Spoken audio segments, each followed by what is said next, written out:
This is the Louis T. Network. In the lab room.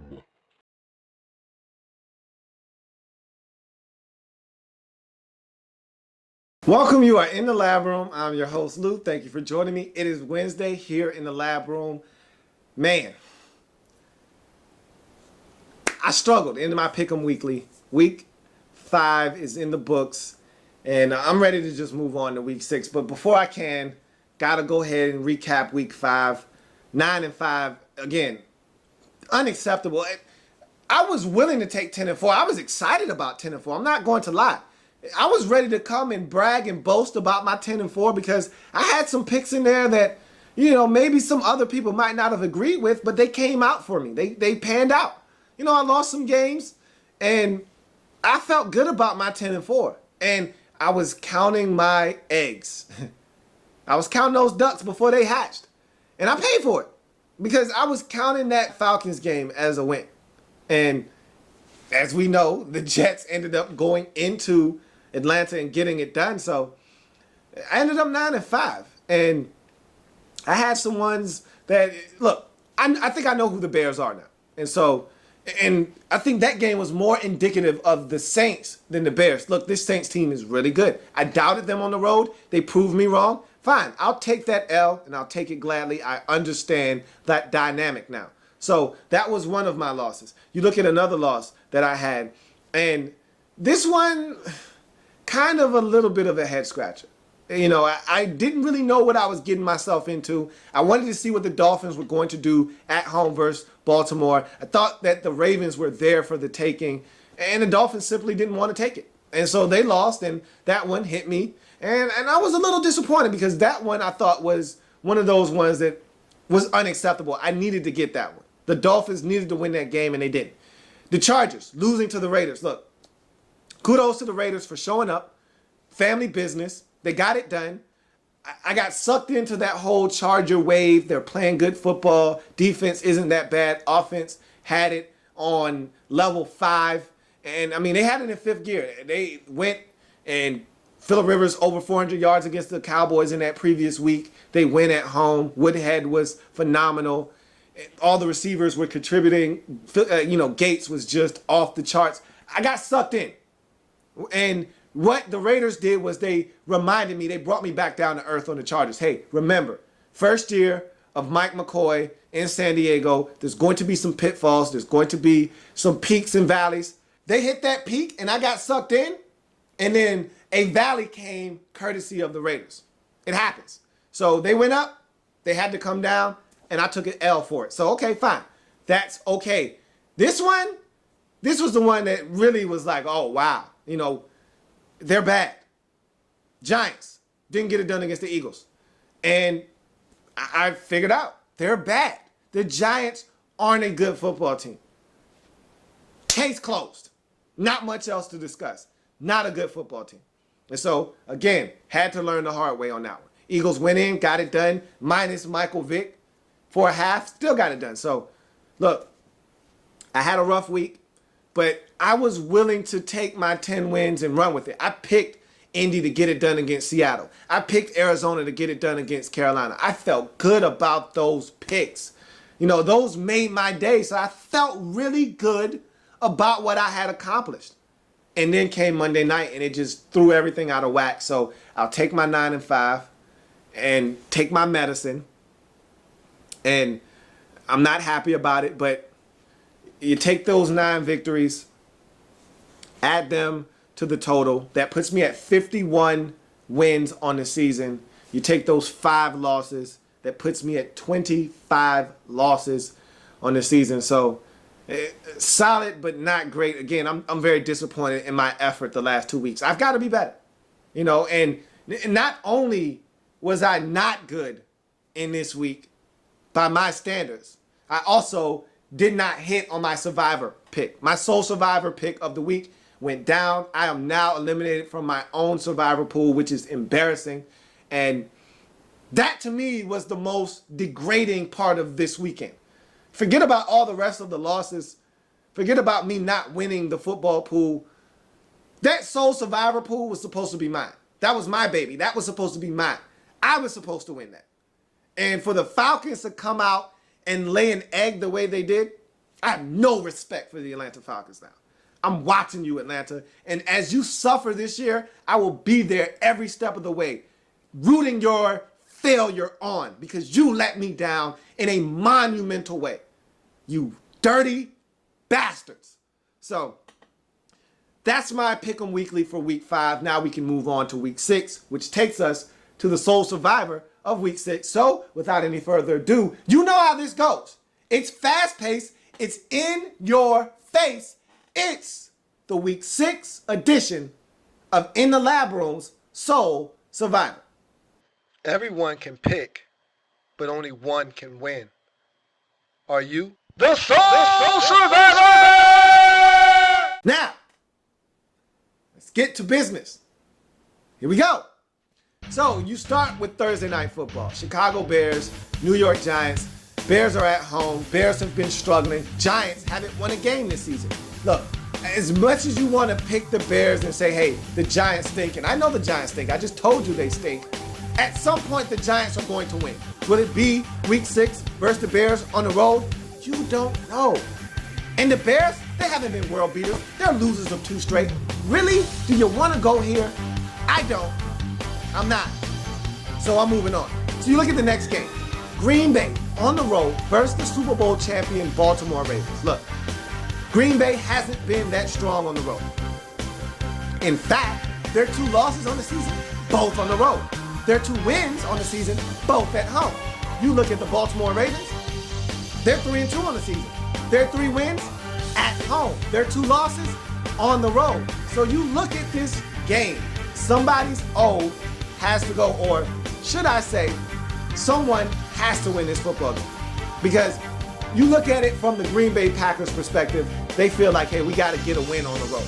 You look at it from the Baltimore Ravens perspective, hey, we got to protect home. We got to protect home. And the Ravens feel like they've got an opportunity to make a statement in this game. The Green Bay Packers feel like they ought to be able to go into Baltimore and win. We'll see what happens. But this is too good of a game, too close of a game for you to call. No need to risk your survivor pool on this. You move on. So you go to Philadelphia at Tampa Bay. The Buccaneers are in disarray. They're coming off a bye week. Maybe they fixed some things. Maybe they haven't. But you're not sure about that. You look at the Eagles. They come off a win within the division at New York last weekend, and you say to yourself, hey, this Eagles team should be able to trample over the lifeless Bucs. I wouldn't do that if I were you. I would not do that if I were you. The Bucs have had 2 weeks to prepare for this Eagles football team. This is a really good Tampa Bay Buccaneers defense. Be careful here. Tread lightly. I'm not treading on this one at all. I'm leaving this game alone. But if you're going to go here, be careful. I warn you. But I'm not going here. I'm going to the next game. So that's Pittsburgh at the New York Jets. Look, Jets at home coming off a huge win on the road against Atlanta. They're feeling good about themselves. Look, Steelers are coming off of a bye. And yes, they're winless as well. They're struggling too. But do you really trust the Jets totally yet? Are you that sold on Geno Smith and the Jets that they're definitely, no doubt about it, going to beat the Pittsburgh Steelers? If you can say yes, emphatically, then go ahead, pick the game. But if there's any shred of doubt, which there should be, then you don't pick this game. So I'm going on Minnesota at home versus the Carolina Panthers. Look, 2 bad football teams right now. The Panthers, they can't buy a win on the road, and they can't score enough points to beat anybody. And then Minnesota, they're struggling. They think they know who their quarterback is going to be. They're not sure. And you just don't know what's going on in Minnesota, especially at the quarterback position. They're coming off a bye. They feel good. They got a win right before the bye. This is a game between 2 one-win teams. Between the 2 teams, they are 2-6 on the season. Does this sound like a game that you're supposed to be picking a winner out of? I made the mistake of picking a 1-win team. You don't make the same mistake. Learn from my mistake. That's why I'm here. Move on. So, you look at Kansas City. 5-0 Kansas City Chiefs hosting the Oakland Raiders. family business. Chiefs should be able to get it done at home versus the Raiders. I thought that the San Diego Chargers were going to get it done against these Oakland Raiders. I was wrong. This is family business. It's not my business, so I'm keeping my big nose out of it. This smells like trouble. I'm staying away from it. You go to Houston, where the St. Louis Rams will be traveling to Houston to take on these Texans. Look, I don't like the Texans anymore. They stink, especially with Matt Schaub at quarterback. The St. Louis Rams aren't any better, okay? They won last week. Guess who they beat? The Jacksonville Jaguars. Who doesn't beat the Jaguars? That doesn't count. So what I'm saying to you is 2-3 St. Louis versus 2-3 Houston. No. That's a no. Move on. Cleveland is at home versus the Detroit Lions. Man, oh man. I love me some Cleveland. Man, oh man, are the Detroit Lions explosive when both Reginald Bush and Heavens the Mugatron play in a football game. Well, guess what? Both of them are going to play. That means Detroit is likely to score 27 points. Cleveland is a team that can score 27 points. We saw them on Thursday Night Football, rev it up and score some points. This is a dangerous trap game. Every week of the season has some type of trap in it. Don't get caught in it. I'm not getting caught in it. I'm moving on to Cincinnati, traveling to the Buffalo Bills. Thad Lewis. Who is Thad Lewis? You ask yourself. That's a pretty dang on good question because I have no idea, and neither do you. But the Cincinnati Bengals are winless on the road this season. I don't trust those guys on the road. I trust them 110% at home.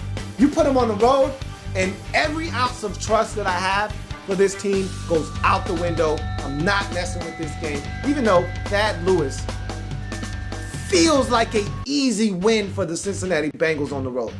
Not gonna do it. You won't catch me slipping. I slipped up once. You won't catch me slipping again. Looking to go down to the Seahawks at home versus the Tennessee Titans. Look, Seahawks are fuming. They just dropped their first game of the season. They're at home, 12th man. They don't lose at home. CenturyLink Field. This is a dangerous team. Look, the Titans could go in there and shock the world, but they probably won't. No.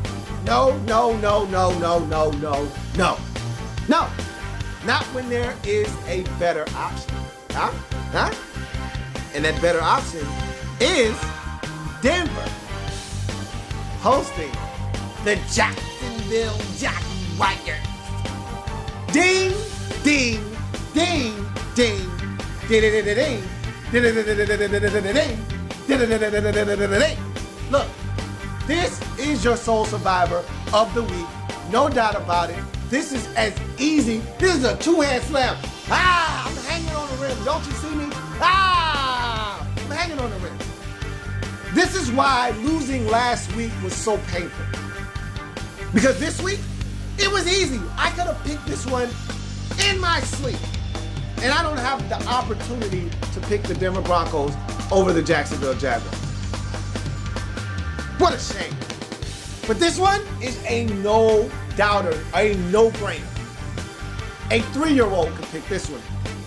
Take the Denver Broncos and never look back. However, just so you know that this is your best option, I'll move right along down the rest of the slate of the games for Week 6. So you find yourself in New England, Patriots hosting the Saints. Okay, 5-0 Saints on the road against 4-1 New England. Exactly. So you go on to the next game, San Francisco 49ers at home versus the Arizona Cardinals.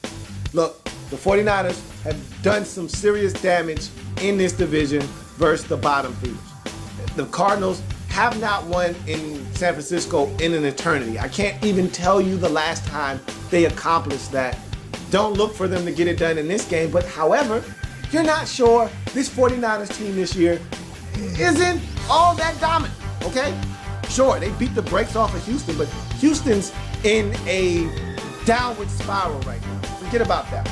Okay, so they beat the brakes off of St. Louis. Okay, the St. Louis Rams aren't that good.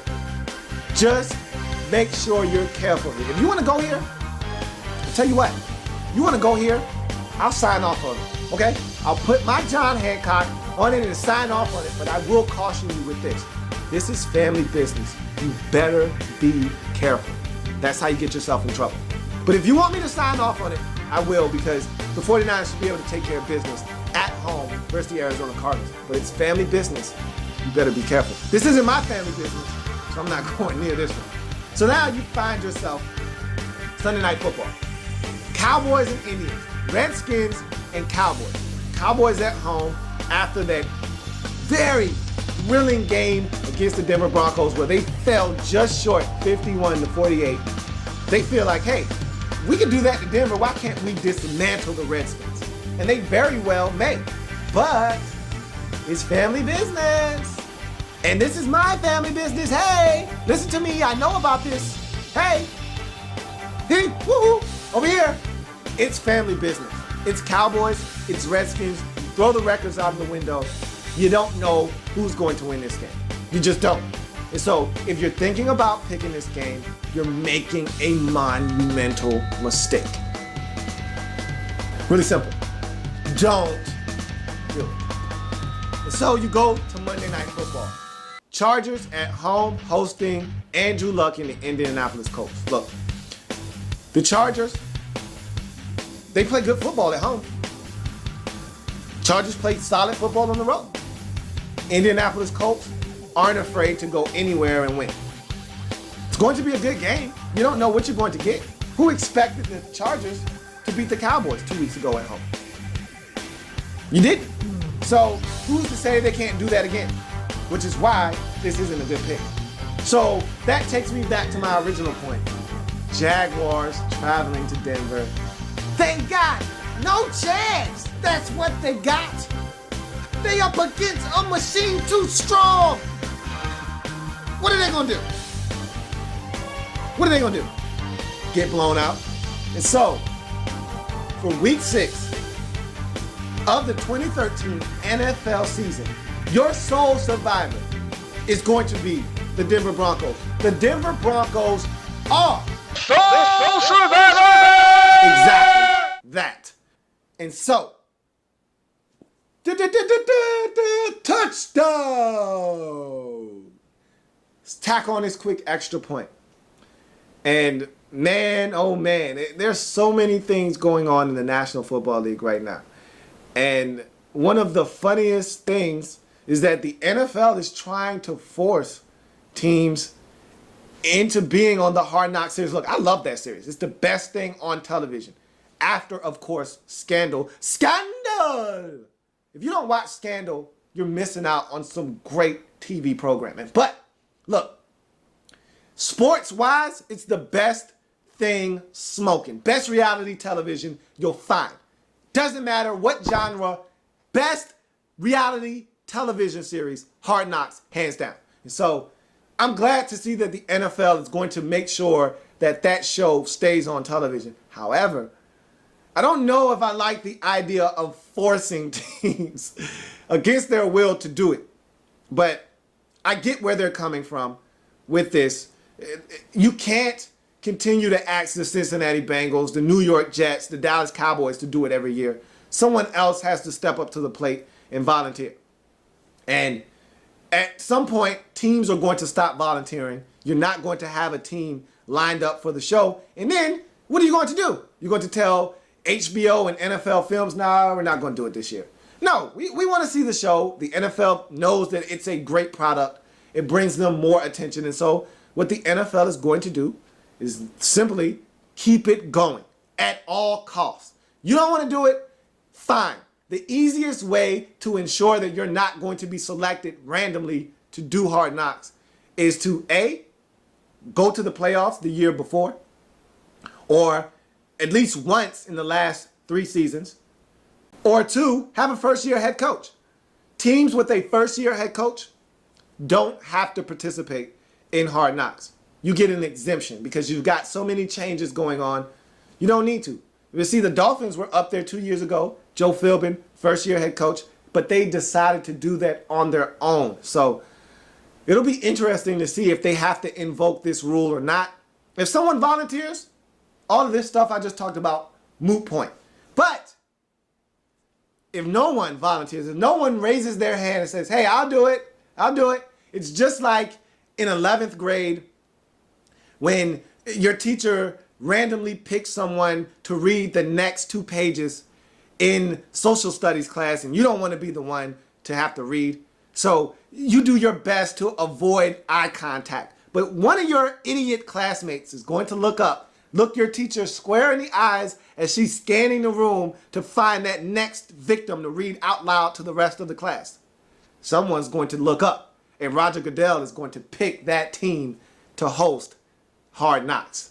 And so that's going to do it for the Wednesday edition of In the Lab Room. I thank you for joining me. As always, if it happens in the National Football League, whether big or small, we cover it all here in the Lab Room. See you tomorrow on this very program.